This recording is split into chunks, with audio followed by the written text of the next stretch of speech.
It's me again.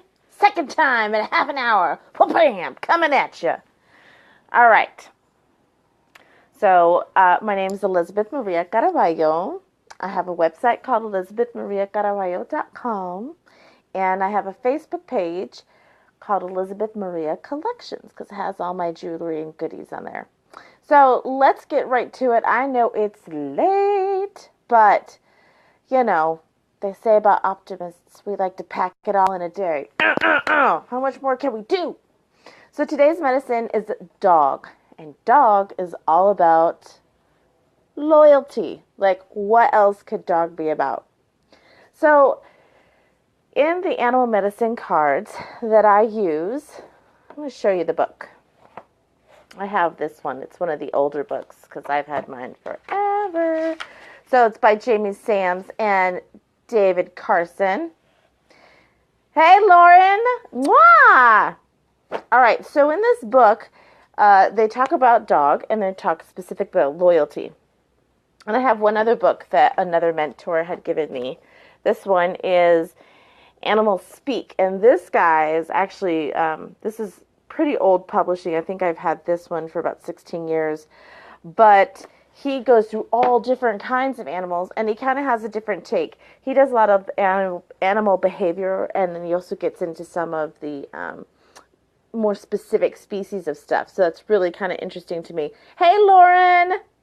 There's two Laurens. There's two Laurens on here. Look at me. I know all the Laurens in the world. All the cool ones, anyway. What? Okay, so it's all about loyalty. Hi, Carrie! So this is about loyalty. Now, that seems really quite obvious.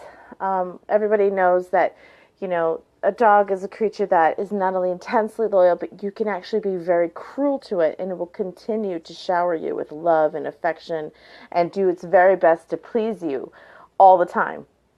It takes a lot to break the spirit of a dog. And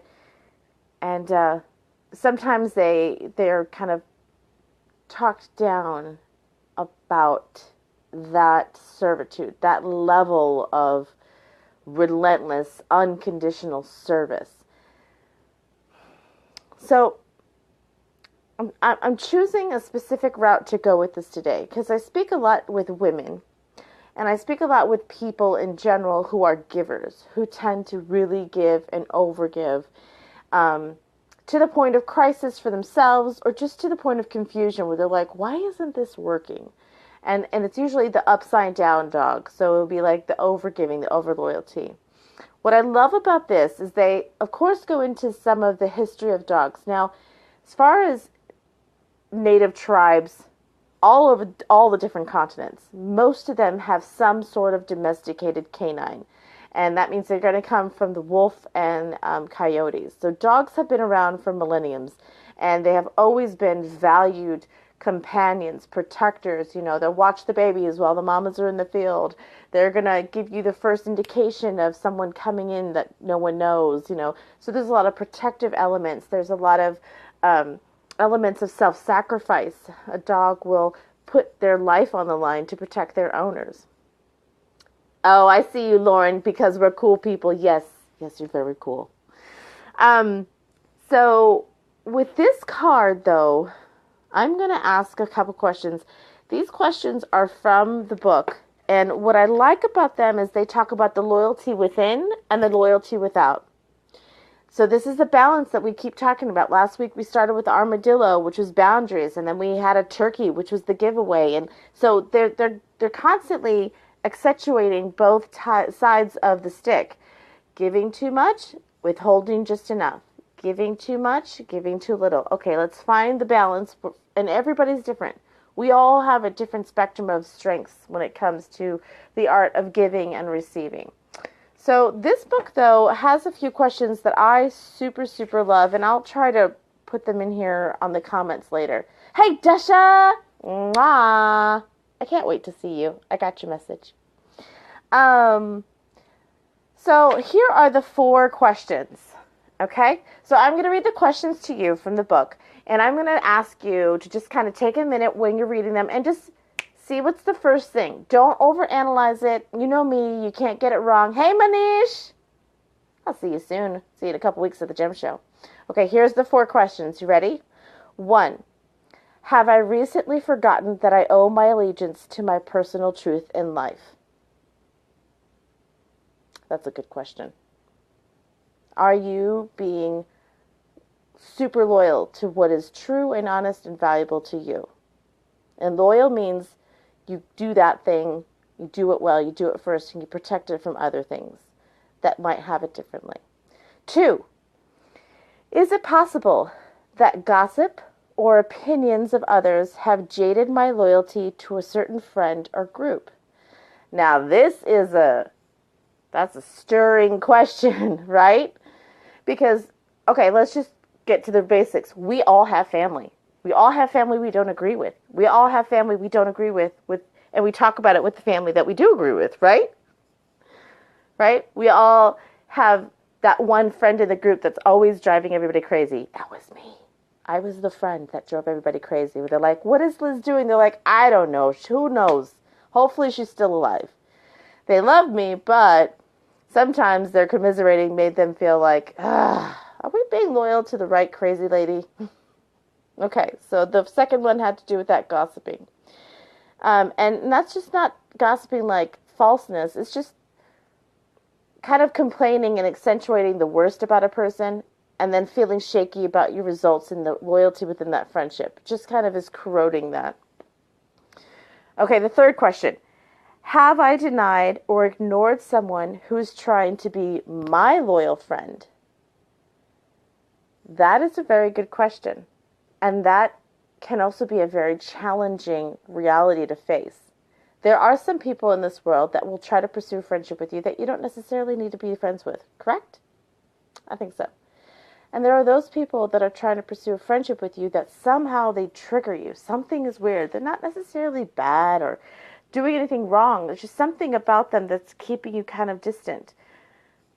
Why? What is it? Does this person ask you to slow down too much? Does this person ask you to put down some of your conditions to be their friend? Is it wrong? Is it worth the stretch to see another side of yourself? It's worth a question. And the last question, number 4. This goes out to all my mamas and all the people who they have a dream and they have a battle with their ability and their conscience and their confidence and their schedules. This question is, have I been loyal and true to my goals? That's a really good question. I love all these questions. I love this particular card because it really makes me think. It makes me think down to the very moral fibers that I say I operate from, or that I say I believe in, or that I think that I operate from. And it asks me to really evaluate what I'm physically actually doing and participating in this world, and what is it really saying about me. Have I been loyal and true to my goals? Have you been loyal and true to your goals? Have some of them been easily put to the back because it's just another thing to worry about? Think about it. It's a really powerful question to ask yourself. And it's so funny because I'm doing this and it's the new year. And so many people are like, within the first week, the resolutions, they don't do them anymore. I don't really do resolutions, but I can understand when you have a goal or desire, you're getting on that mojo and all that momentum from the beginning of the year when everything's fresh and you're ready to go. But this goes beyond that. Like, what are your true goals in life? Have you always wanted to own your own business and work for yourself, but your job pays you really well and things are good and you just don't want to rock the boat? But you have this desire, you've played it out in your mind a million times. So what are you being loyal to? Are you being loyal to a construct, or are you being loyal to your dream? Are you being loyal to what you think you should and what society says is good of you, or are you being loyal to your dream? Because those are two different things. Yes, society, life, everything wants you to grow and expand, but not always for the same reason and not always in the same way. What do you really want? What have you rehearsed in your mind? What is your go-to dream when it's time to escape? How loyal are you to that and making that a reality? Have you done one tiny thing a day to get there? One tiny thing. These are amazing questions. And this is the lesson of dog. These are all different aspects of loyalty. Loyalty to the self within and the fibers that you choose to be, and loyalty to those around you that you choose to interact with, or that life, spirit, God, the universe, whatever you want to call it, brings to you. Because there's a reason for all of that. Hey, Jennifer!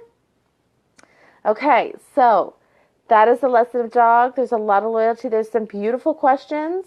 I will actually go quickly onto my laptop and type these questions in for you guys so you can kind of come back to them later. Or, if you are just kind of curious, you can look at them again.